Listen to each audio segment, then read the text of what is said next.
விருதுநகர் மாவட்டம் சாத்தூர் அருகே பட்டாசு ஆலையில் பயங்கர வெடிவிபத்து ஏற்பட்டுள்ளது.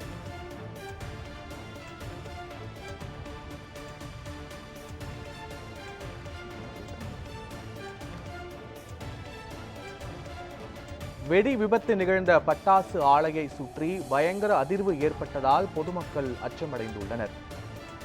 விருதுநகர் மாவட்டத்தில் பட்டாசு ஆலையில் பயங்கர வெடி விபத்து ஏற்பட்டுள்ளது. பட்டாசு ஆலை பகுதிக்கு விரைந்த தீயணைப்பு துறையினர் வெடிகள் தொடர்ந்து வெடிப்பதால் மீட்பு பணிகளில் தொய்வு ஏற்பட்டுள்ளது.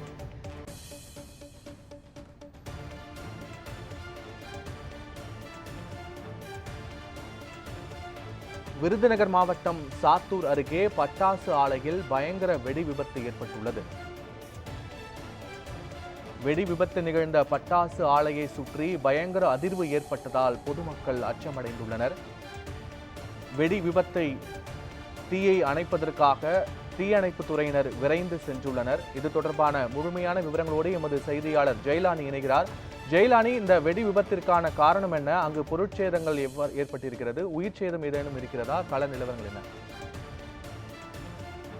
பத்மநாபன், விருதுநகர் மாவட்டம் சாத்தூர் அருகே சிந்தம்பள்ளி பகுதியில் கந்தசாமி என்பவருக்கு சொந்தமான பட்டாசாலை என்பது செயல்பட்டு வருகிறது.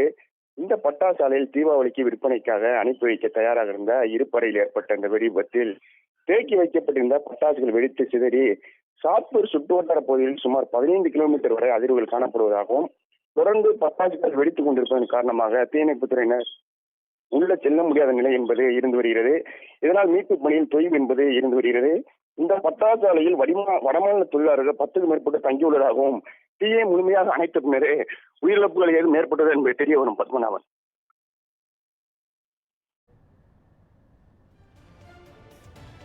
முழுமையான விவரங்களுக்கு நன்றி ஜெயலானி.